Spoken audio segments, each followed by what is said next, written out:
تو والدین جب بوڑھے ہو جائیں تو اولاد کا امتحان ہوتا ہے،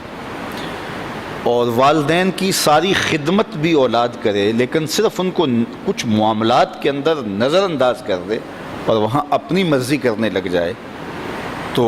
والدین کو تکلیف پہنچتی ہے۔ حتیٰ کہ والدین خود چاہتے ہیں کہ ہماری اولاد ہمارا کاروبار سنبھال لے، امور خانہ سنبھال لیں اور بہت ساری چیزیں سنبھال لیں، اور بعض اوقات اولاد اتنی سمجھدار، سنجیدہ اور متین ہوتی ہے کہ وہ اچھے انداز سے، بہتر بلکہ انداز میں سنبھال لیتی ہے، لیکن والدین کو اگر وہ نظر انداز کریں اور کسی معاملے میں پوچھیں نا تو ان کو ایک اپنے اختیارات سمٹتے ہوئے دکھائی دیتے ہیں اور وہ تنہائی محسوس کرتے ہیں۔ تو اولاد اگر صرف اپنے والدین سے پوچھ لے تو والدین تو چاہتے ہیں کہ سب کچھ ان پہ نچھاور کر دیں، ایک والدین ہی تو ایسے ہیں کہ جو اپنی اولاد کو اپنے سے آگے دیکھنا چاہتے ہیں، لیکن اولاد اگر نظر انداز کرنے لگے تو یہ رویہ والدین کے لیے اذیت کا، تکلیف کا سبب ہوتا ہے۔ اور اگر اولاد اتنی سرکش ہو جائے کہ اپنے والدین کو دقیانوس سمجھنے لگ جائے، حالات سے بے خبر جاننے لگ جائے تو یہ والدین کے لیے اس سے بھی زیادہ تکلیف کا سبب ہے۔ اور اگر وہ والدین کو مداخلت بھی نہ کرنے دیں تو یہ تکلیف اور زیادہ بڑھ جاتی ہے، اور زیادہ اذیت بڑھ جاتی ہے۔ اللہ کے محبوب کی خدمت میں ایک شخص حاضر ہوا اور اس نے حضور کی بارگاہ میں شکایت کی، اور وہ یہ تھی کہ میرا بیٹا اپنی چیزوں کو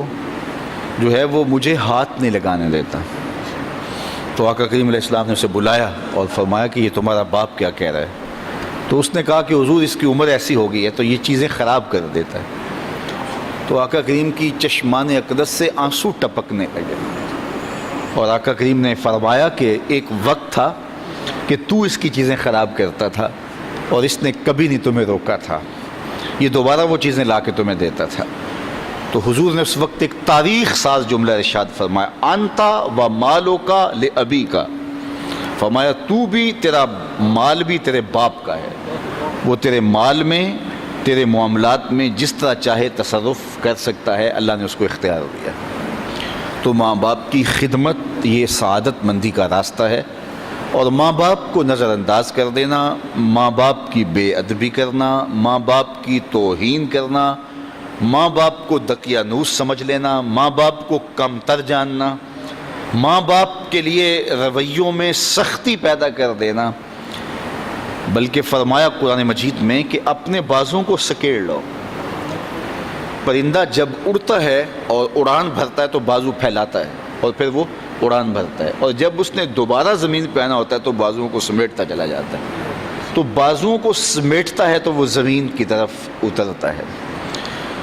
تو کہا کہ کتنی خوبصورت مثال قرآن نے دی ہے کہ اپنے والدین کے لیے بازوؤں کو سکیڑ لو۔ تم افسر ہو، تم مفتی شہر ہو، تم حاکم شہر ہو، تم بہت بڑے بزنس مین ہو، تم علامۃ الدہر ہو، تم صاحب تحقیق ہو، تم صاحب فتویٰ ہو، تم عقل و بینش کے امام ہو، تم بہت بڑے دانشور ہو، تم بہت بڑے ذہین فتین شخص ہو، تمہاری عظمتوں کا زمانہ لوہا مانتا ہے، دنیا کی دانش گاہوں میں تجھ سے لوگ دنیا گزارنے کے گر سیکھتے ہیں، لیکن جب تم اڑان بھرو تو اس وقت تم مفتی رہو، اس وقت تم فقیہ شہر بنو، اس وقت تم جو ہے وہ بہت کامیاب بزنس مین بن کے پرواز کرو، اس وقت تم بہت بڑے مانے ہوئے پروفیسر کہلاؤ، تم اپنے فن کے ڈاکٹر اور ماہر کہلاؤ، لیکن جب تم واپس اپنے باپ کی چوکھٹ پہ اپنی ماں کی بارگاہ میں آؤ تو بازو سکیڑ لو، اس وقت بیٹے بن کے آؤ۔ اس وقت تمہارے ساتھ جو مفتی کا ٹائٹل ہے، عالم کا ٹائٹل ہے، پروفیسر کا ٹائٹل ہے، ڈاکٹر کا ٹائٹل ہے، کامیاب بزنس مین کا ٹائٹل ہے، وزیر اور مشیر کا ٹائٹل ہے، وہ اتر جائیں بازو سکیڑ کے، تم ایک بیٹے بن کے ماں کی آگوش، ماں کی خدمت میں اور اس کے حضور اور باپ کے حضور بیٹھو، تو یہ ان کے لیے تسکین کا سبب ہے۔ اور اب جب دوبارہ اڑان بھرو گے تو اللہ تعالیٰ تمہیں اور زیادہ عزتوں سے نوازے گا۔ تو فرمایا کہ اپنے بازوؤں کو سکیڑ لو۔ اللہ اکبر، کتنی خوبصورت بات ارشاد فرمائی، اور فرمایا کہ ان کے سامنے ادب کا لحاظ رکھو، تلقین ادب کی، اف تک نہ کہو۔